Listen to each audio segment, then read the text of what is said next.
Bill 2019. We'll keep you updated. However, still in Parliament, a rare contributor today was denied a chance at the morning sessions. We're talking about a baby in the house.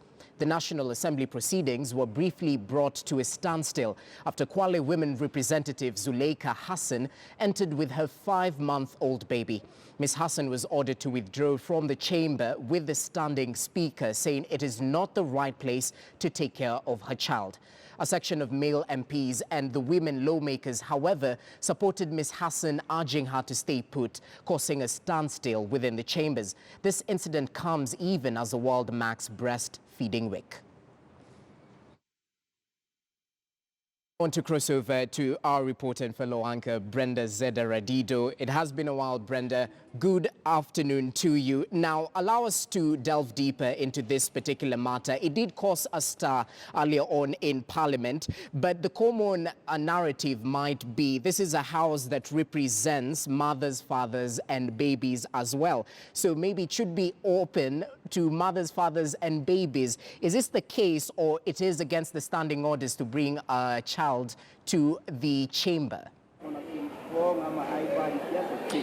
A very good afternoon to you, Jesse Rogers. And of course, it is an issue that has brought a lot of debate, not only to members of the public, Kenyans at large, especially breastfeeding mothers, but it's also brought a lot of debate within the Parliament premises. Of course, we've seen male members of Parliament standing on the floor of the House, some of them defending Kwale Member of Parliament, Zuleika Hassan, for that decision to come with her baby to the floor of the House to breastfeed a baby, while contributing to that crucial debate motion that was brought on the floor of the House. That is the cancer motion, because it was brought up following the death of Bomet Governor, that is Joyce Laboso, and Kibra Member of Parliament, Ken Okoth. But just to delve into your question, of course, remember that from the 1st of August to the 7th of August, which is today, the world has been celebrating Breastfeeding Day. So this is the last day today. And of course, some may look at it as if Kwale Member of Parliament, Zuleika, decided to bring her baby just to demonstrate to the world that she is standing in support of women who don't have that opportunity to breastfeed their babies while at work. But JC, this decision by the MP to bring her baby to the floor of the House also comes at a time when Parliament back in 2016 passed a motion to have a lactating room here in Parliament. And of course, this was supposed to be a job that was supposed to be carried out by the Parliamentary Service Commission. But JC, until today, sadly, there's no lactating room for breastfeeding members of Parliament, women members of Parliament here.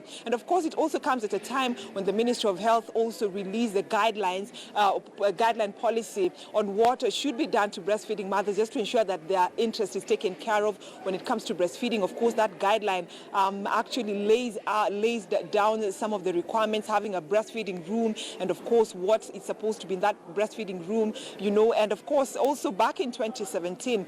Now, Sabina Chege, Member of Parliament, also came up with a bill that I may say has not seen the light of day, because that bill has not been passed. The bill is known as the Breastfeeding Bill, and in this bill, it is a requirement that all public and private companies ought to have a breastfeeding room for lactating mothers. And of course, we know that only a few companies have had a lactating room for breastfeeding mothers. Of course, starting with our own Standard Media Group, I know that recently we launched a breastfeeding room for mothers. We also know the communication company, also has a breastfeeding room.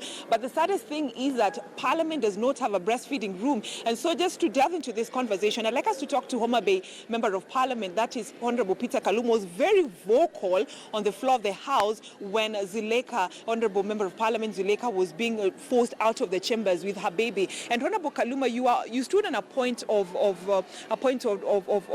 motion or of correction, just to try and defend the Member of Parliament. What happened? Yes, I saw the Member of Parliament being pushed, out. In fact, one sergeant at arms was pulling the baby from her bosom. And I was like, what is happening there? Because I want to invite Kenyans to look at what happens in other parliaments across. When you have a motion you are serious about and you have a breastfeeding baby, you've seen members of Parliament contributing as, their babies also breastfeed. In Kenya, we passed Article 53 of the Constitution, and there we prescribed the fundamental rights of every child.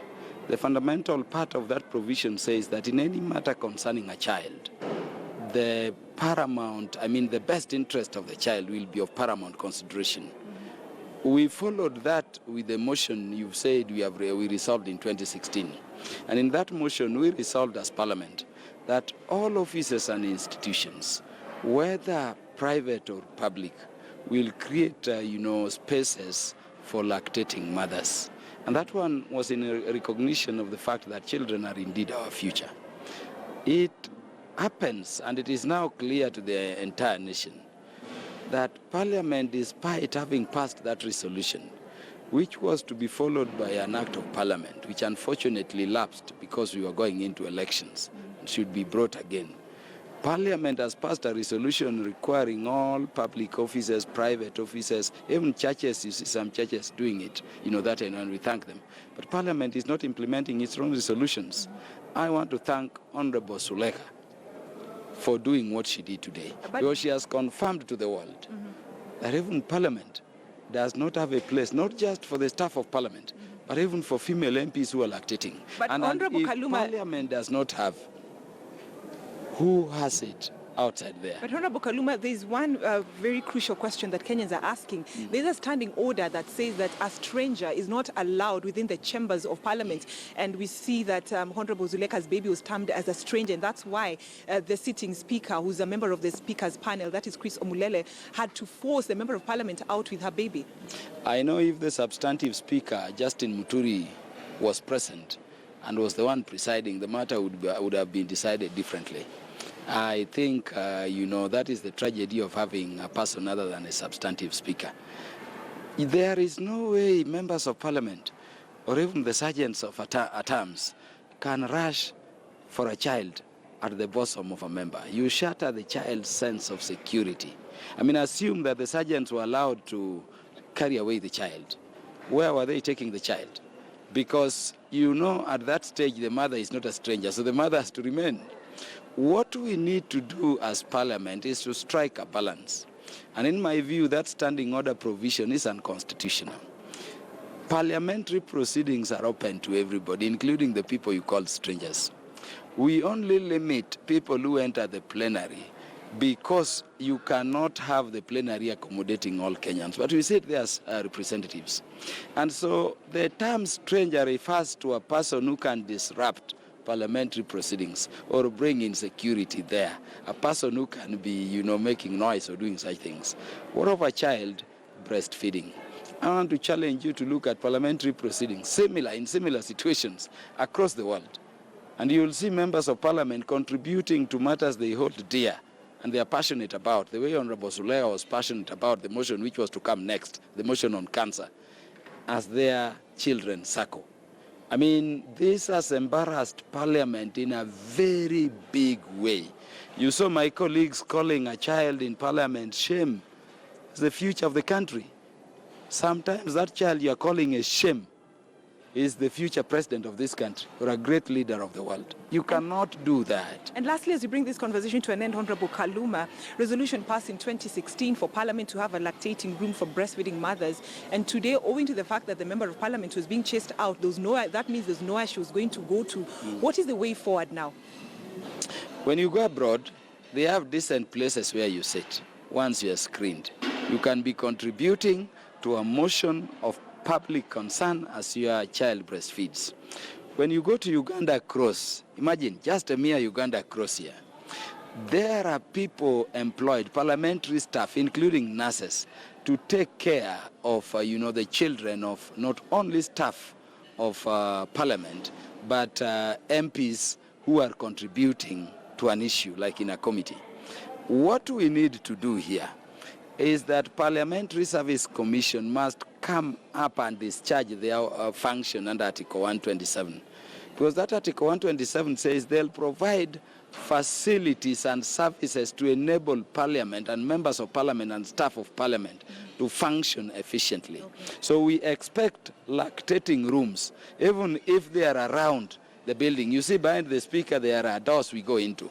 And if it were to be that way, then the maids must be allowed into Parliament at the cost of Parliament to take care of the children. But we can't do what we did today, and I'm deeply embarrassed. Okay, that is Homa Bay Member of Parliament, Honorable Kaluma, saying that he's deeply embarrassed as to what happened early this morning on the floor of the House when Kwale Member of Parliament, Zuleka Hassan, was forced to walk out of the chambers after she was chased by the acting Speaker of the National, or acting Speaker, who is Chris Omulele, after concern was raised, her baby being termed as a stranger. Of course, you know, standing orders talk about strangers not being allowed on the floor of the House. And of course, Jesse, as I hand it over to you, I mean, this is not the first time we're seeing this sort of a situation in Australia. Recently, we saw a senator, you know, breastfeeding the baby while giving a crucial contribution on the floor of the House. So it is a story that we continue keeping a keen eye on here or in Parliament. And of course, we shall give you the latest details during a subsequent bulletin.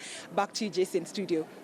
All right, always a pleasure, Brenda Zeda Radido, right there. And it's amazing to note that the lawmakers have no room to breastfeed, but other entities are doing their part, including the Standard Group right here that has a comfortable and secluded mother's room.